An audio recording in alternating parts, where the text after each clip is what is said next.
Are we setting a timer? You'll know when to stop.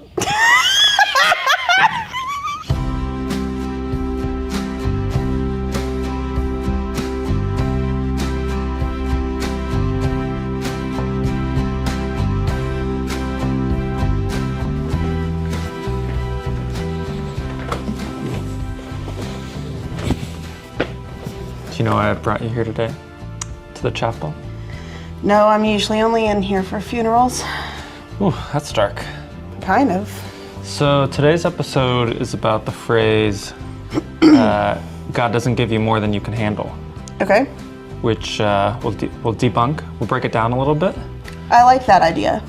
But when you have a lot going on in your life, sometimes it helps to just meditate. That's what I hear. So I think we're just gonna do that, maybe here in the chapel, Okay. maybe some other places. Oh. Maybe I can meditate better with external factors involved. I guess we'll find out. So we're going to start here. Yep. Okay. Yep. Ready? Are you going to teach me how? No, we're just, Okay, great. You close your eyes and you don't think about things. If something comes into I heard it described like a river. You can't control what goes down the river, but you can control if you stop it. So if something comes down the river of your thought, you don't stop the thought, you just let it keep going. Okay, sensei. All right.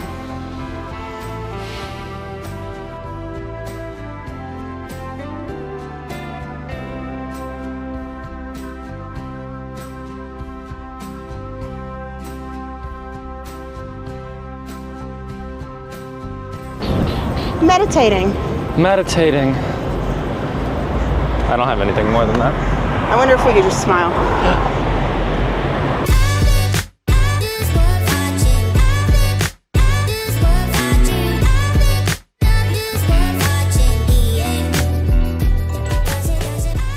Hi, I'm Roy, and this is Anna. Hi there. And this is Studio 3A, an online community for people who like to ask hard questions. This week we're talking about the phrase, God doesn't give us more than we can handle. So I've heard. Is it true? Is it not true? We're going to find out.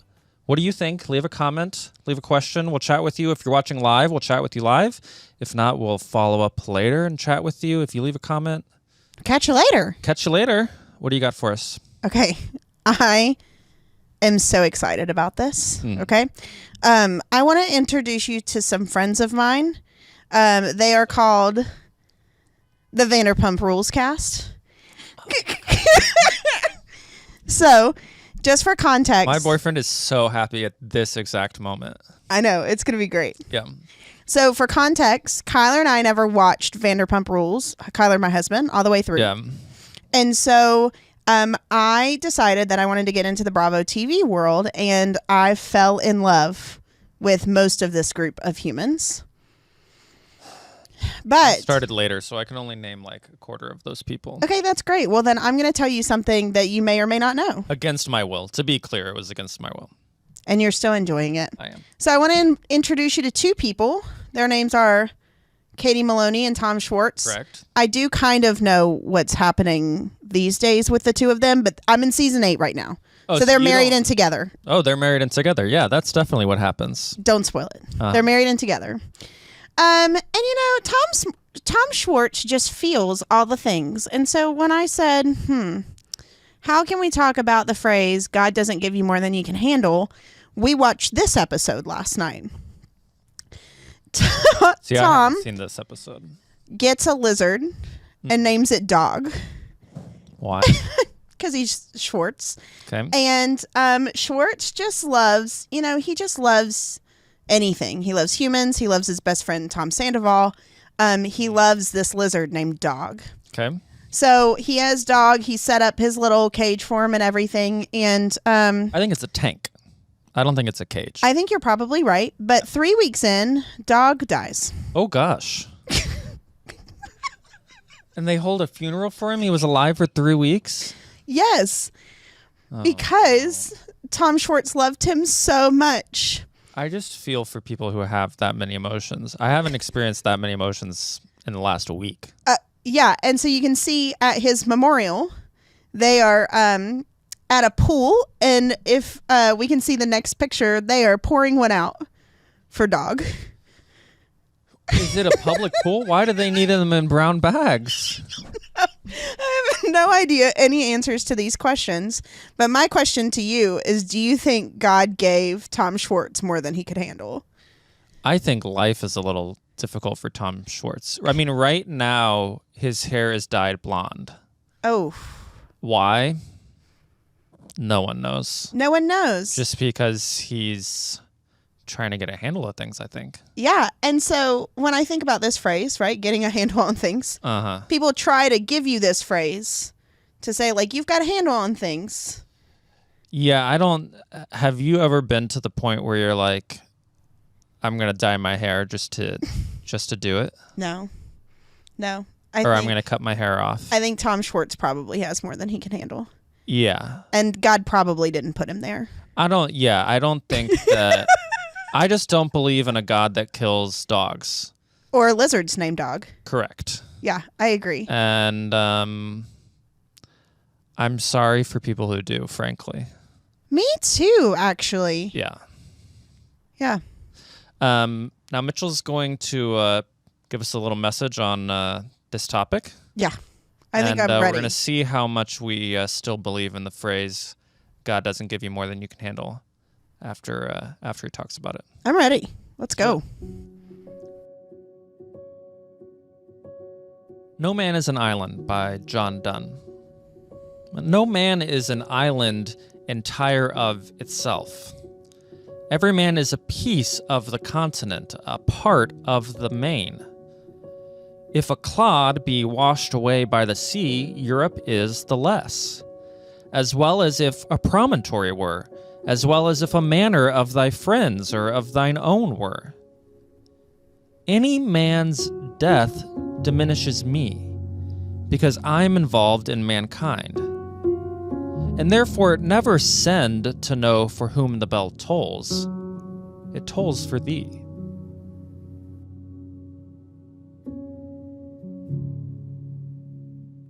So, as a United Methodist pastor, I have a particular relationship with my bosses, right? I have a bishop, and in the United Methodist Church, bishops decide where pastors are to be assigned, where they're to live out their call, right? So it was 2022, the spring of 2022, and I got a call from my bishop, and I met with him in his office, and he told me, hey, I'm thinking about moving you, which was sort of a shock.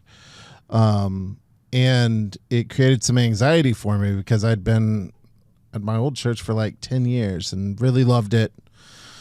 So he tells me, we're thinking about moving you, but we don't know yet. And then it was 19 days later where I finally hear like, all right, we're going to move forward with this thing, right? And in the between, that meeting and that phone call, during those 19 days, I was talking with my family, and really that was about it. That's really all I could talk about it with. And except for this one friend I had who lived out of state, wasn't connected to the church, and, I was feeling particularly anxious about it, and I called and we caught up, and I told him what was going on, and I was, nervous and didn't know what was going to happen, and didn't know if I was like ready to take on a, larger role, and if I was gifted, and yada, yada, yada. And he said, what my mom always says is that God won't give you more than you can handle, which made me laugh at the time when he said that to me. And I think he was sort of taken back by that because he's trying to be helpful. And I laughed and I said, well, maybe God doesn't, but I'm not sure about bishops, which is true. Like, I'm not sure that God is really in the business of seeing how much we can tolerate, right? Now, this saying, we say it a lot. And I think most of the times that we employ this saying that God's not going to give you anything more than you can handle, we do so out of this like need that we feel to be helpful, to try to speak hope in the midst of challenging circumstances, or we're trying to, help someone feel better, maybe encourage them in the midst of their difficulty. It's a common phrase. The problem is it's not in the Bible, and it makes some pretty challenging claims about God. Now, the first is that God's in the business of giving things to us, right? And especially challenges. And this sort of gets back to what we talked about a few weeks ago, this idea that everything happens for a reason. So I'm not going to rehash that too much, although I do want to reiterate, I do not believe that God gives us injustice or pain or suffering or disease, right? God's not the one causing these things to happen. God's not using these things to test us, to try to make us a better Christian, to sort of help us develop spiritually. God's not in the business of setting hurdles up in front of us and then helping us get over them. But I think that in an attempt to understand why we struggle, folks grasp at these sort of sayings to just sound like we're being helpful, like try to give us, some encouragement. The saying itself, that God won't give us more than we can handle, I think probably has its roots in a poor reading of 1 Corinthians. And 1 Corinthians 10:13 says, "No testing has overtaken you that is not common to everyone. God is faithful, and he will not let you be tested beyond your strength. But with the testing, he will also provide the way out so that you may be able to endure it." The problem is that Paul's writing to a church that is struggling to make sense of their life now that they have professed a belief in Jesus Christ. It's one thing to believe in Jesus. It's another thing to act like Jesus. And Paul's really writing to encourage them that they can, in fact, live more faithfully, that they can change some of their habits, some of their routines, some of their rituals, that they have the ability to live differently now that they have professed this belief in Jesus Christ. And to make it anything more than that is, I think, a disservice to the text. Note that, God's not the one giving us temptations, but God is the one that is helping us through being tempted. Now, we can think of temptation as sort of the devil made us do it, or that we're, being tempted to sin each and every day the moment we wake up, and God gives us the strength to somehow not do that. But really, this testing, I think, has a lot more to do with, can we faithfully follow Jesus in a world that is not helpful in that regard, right? So that's what Paul's talking about. He's not talking about God sort of setting up these hurdles and then hoping that we will overcome them so we can get better and better at this thing. God is at work in our lives to ensure that our life can look more like Jesus, but God is not in the business of giving us these challenges. So while that's where this statement originates, I actually think that there's a bigger issue with it. And it's one that I'm really passionate about. I think this statement theologically says something that can do significant harm, and that is that somehow our faith is only about us as individuals. That somehow our faith is really just about our personal relationship with Jesus Christ. The issue really is the saying, God won't give you more than you can handle, is overemphasizing our personal relationship to Jesus. And in the Western church, this is a problem. And it sounds a lot like this. Can I tell you, there's a really famous slogan that came about, and I'm realizing a lot of these slogans are more authentic than we thought. So have you heard the one that goes, Christianity is not a religion, it's a relationship? You've heard it? Okay, I'm here to let you know. Christianity is not a religion, it's a relationship. More than you think.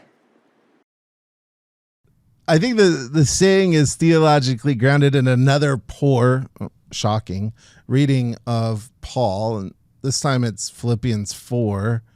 And Paul says this to the church in Philippi: I rejoice greatly in the Lord that last you renewed your concern for me. Indeed, you were concerned, but you had no opportunity to show it.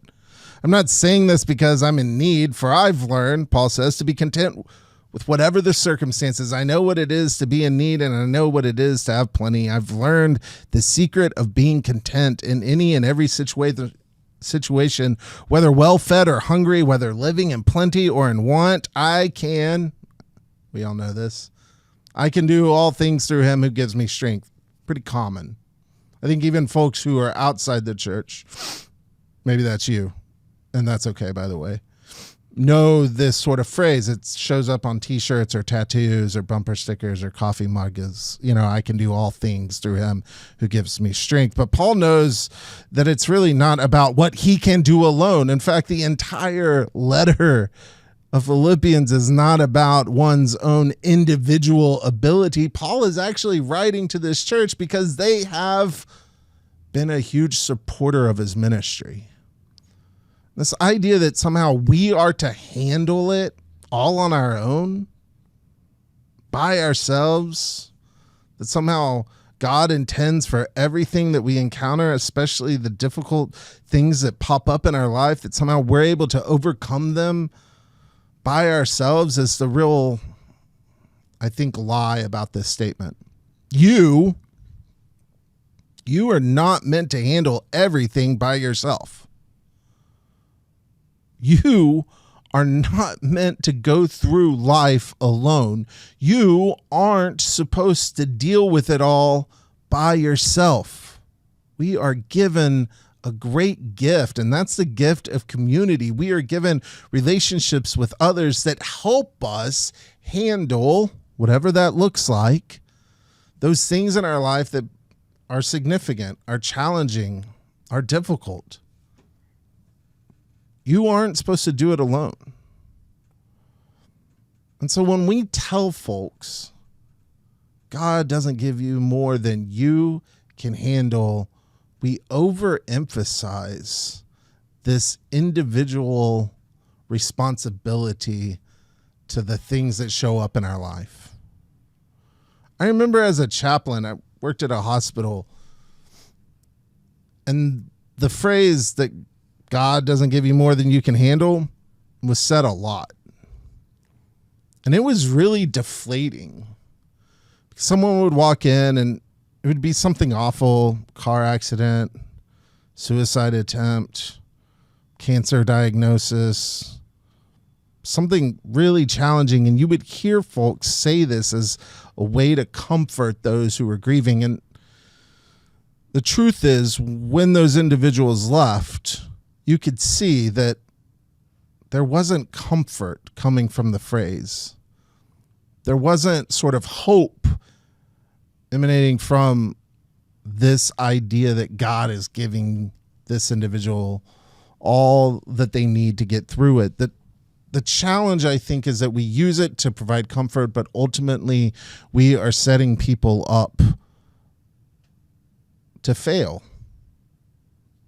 Because it's not just about you. There's an entire community of folks that are in your life to help you through whatever it is you're struggling with. You do not have to do it alone. You are not alone.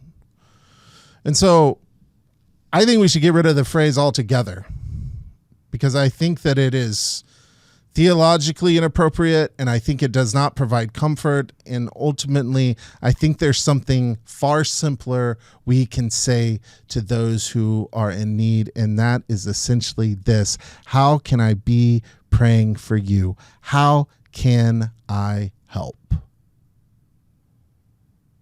We have to get rid of the phrases where we sort of wash our hands of the situation, where we offer sort of short quips of encouragement, but then find our way out of the situations that we're dealing with, right? I'd much rather see us move towards the pain and suffering in the world by simply asking the question, how can I be praying for you? How can I help? Because, friends, when we recognize that we aren't meant to handle it all on our own, that we are given a gift of community, that is where we as individuals thrive and communities thrive. So trust the people around you. And know that God is working through all of it to bring about goodness and peace, healing, and wholeness. As I said in the banter, I feel bad for people who think that God tests them and like puts difficult things in their life. Yeah, to like test their character. Yeah, it's like, I mean, they kind of believe like God's like a dick. Like, hey, your life's going kind of great. I'm going to mess it up. And now it sucks, but I don't ever give you more than you can handle. Yeah. Like I know people are saying it in the instance of like telling you that you can persevere and that this difficult thing that you're going through, like it gets better and it'll pass. But the implication is that God caused the terrible thing that you're going through, which is not good theology, in my opinion. It's not Some people really think that. Some people really do think that. And I think that, and part of me wonders if people actually think that, or if they've just been told to say that. And so they like repeat saying that as a phrase of comfort. It's a little bit of both, I think. But I think what stood out to me in Mitchell's sermon was the fact that like the phrase totally strips what our community does for us. Right. Like God's not going to give you more than you can handle. It's like, you've got it. I don't need to interact with you. Like, you're going to be strong. You're going to have this. But like the best part of what we do and why we're alive and all the things is that we're in community with each other. Right? Like, so maybe there should be an alternate phrase. It's like, there's nothing that you can't handle with community. Yeah. Yeah. There's nothing you can't handle with community. In the queer community, there's this big concept of a chosen family. Yeah. So many queer people's family has had, that aren't supportive. Yeah. So you have, the bits of your family members who are helpful and supportive of you, but you also have your chosen family, who are the people, the friends and the mentors who you've sought out. Yeah. Who like, so the phrase is almost, there's nothing you can't, handle without your chosen family. Yeah, absolutely. Like, it's going to take your people to get you through it. And they're there to help you. Yeah. Yeah. Well, thanks for watching. We're so grateful that you're here. We'd love to know what you were thinking about the phrase before we started. Yes. And what you're thinking now about the phrase now that we're ending. And we can't wait to catch you next Tuesday. We'll see you then. Tuesday. Tuesday. Then. We need a song. I like that. You like that one? Yeah. Okay. Well, that's our new song. Bye.